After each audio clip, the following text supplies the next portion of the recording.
5 weapons that make the U.S. Marine Corps unstoppable. The U.S. Marine Corps prides itself on being America's 911 force, a fire brigade that the President can call upon to fight the nation's battles in an emergency. Though the Marines have largely been treated as a de facto second land army over the past dozen years, the service is an integral component of the Department of the Navy and is primarily a maritime force.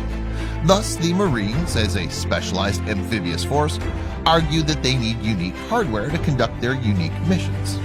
While the service has many different types of weapons, here's a selection of their 5 key systems. Number 5. Marine Rifleman. While not a weapons system in the traditional sense of the word, the Marine Corps warrior ethos and superb training make the service what it is. Every single Marine, from the lowest private to the commandant himself, is trained first and foremost as an infantryman. Even the Marines' naval aviators undergo 9 months of infantry training as part of officer candidate school and the basic school before they go off to flight school. The shared experience of fighting alongside Marines on the ground gives the service a level of cohesion that the other branches lack. Ultimately, it's the Marine Corps' people that makes it arguably the most effective branch of the armed forces.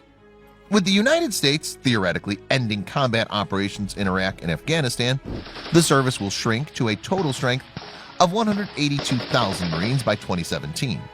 But even at that reduced manning level, it will be nearly as large as the entire active British military. Number 4. M1A1 Abrams. While the Marine Corps prides itself on being a strategically mobile, medium-weight force, there are times when it needs brute force of heavy armor. That brute force is provided by the General Dynamics M1A1 Abrams. While not quite as advanced as the U.S. Army's M1A2 SEPV2, the Marines' M1A1 Firepower Enhancement Package suits the Marines' purposes of supporting the service's infantry. The Abrams is armed with a 120mm cannon and is protected with an armor matrix that incorporates depleted uranium armor. With a 1,500 horsepower Honeywell gas turbine engine, it can move at more than 45 miles per hour. The Marines are not a heavy mechanized force in the mold of the Army's heavy brigade combat teams. The entire Marine force has only 3 tank battalions, and the service has just shy of 400 tanks in total, most of them which are stored in pre-positioned stocks. Number 3. AH-1Z Viper. The Bell AH-1Z Viper is the latest iteration of the Vietnam-era Cobra attack helicopter.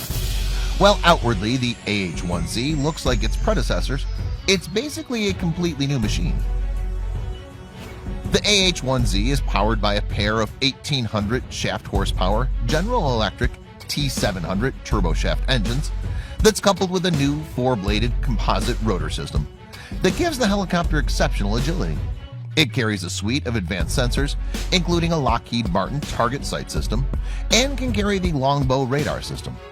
Like the Army's AH-64E Apache, it can carry 16 Hellfire missiles, but also adds an air-to-air punch with its ability to fire AIM-9 Sidewinder missiles.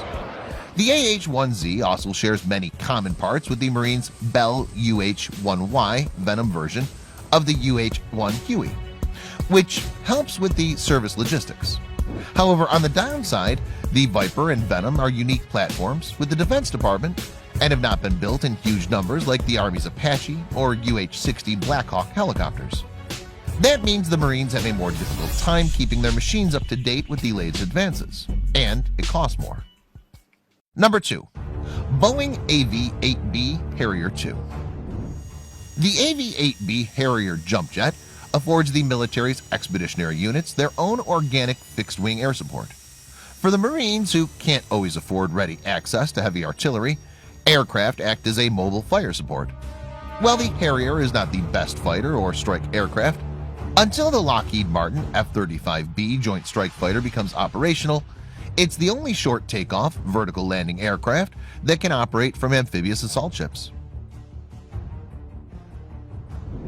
The subsonic attack aircraft, though perhaps a compromise in many respects, is essential to the Marines' unique concept of operations. The Harrier will be replaced in favor of the Joint Strike Fighter over the coming years. The service hopes to retire the venerable jet by 2025, reversing an earlier plan to keep the AV-8B in service past 2030. Instead, the Marines will keep their Boeing FA-18 A, B, C, and D aircraft until the F-35B replaces those jets also. Number 1. LAV. As a highly mobile, medium-weight force, the Marines don't want to be weighted down by heavy armored vehicles. However, some mechanized forces are necessary. For the Marines, many of those needs are met by versions of the General Dynamics Light Armored Vehicle Series, LAV. A Marine Light Armored Reconnaissance Battalion includes many variants of the LAV, including the LAV-25, LAV-AT, LAV-L, LAV-M, LAV-RS, and LAV-C2F, which all have their individual functions, ranging from anti-tank and anti-air to command and control. Fast and agile, the most common LAV-25 is packed with a 25mm automatic cannon and a pair of 7.62mm machine guns. It can move at speeds exceeding 63 miles an hour.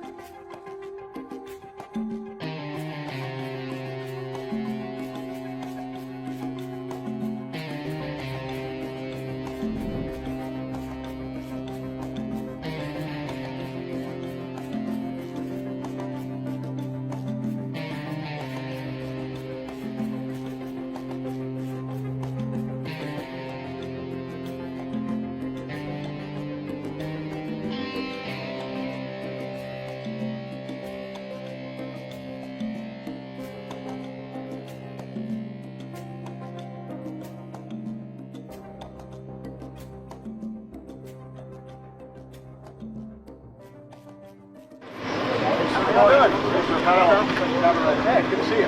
Thank you. Thanks, sir. How are you? These are the guys, sir. Just, I'll let you talk to them about it. But Sir Dunning's been kind of a successful turnout. You've been along what you all are seeing is soldiers sign testing out the summer the birdies are all active and there's myself as far as 30 something? I'm sorry, 30, 40, 30 didn't end at all. Actually, just a quick turn. The guys are good, right? Everybody else?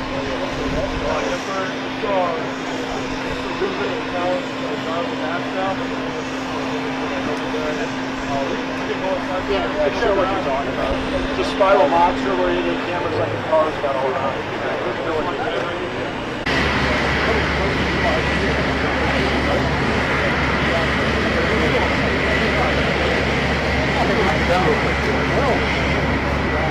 Take a picture also.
I don't know.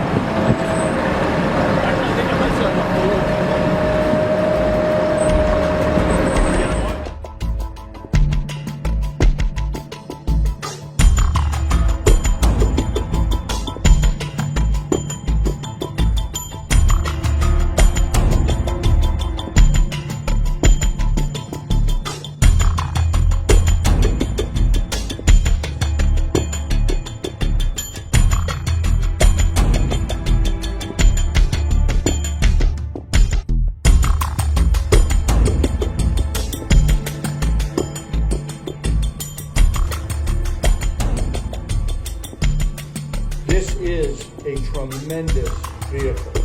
This is a fantastic modern infantry fighting vehicle, armored fighting vehicle that is incredibly versatile. I witnessed firsthand it saved many, many of my soldiers' lives because of its versatility, protection, and speed.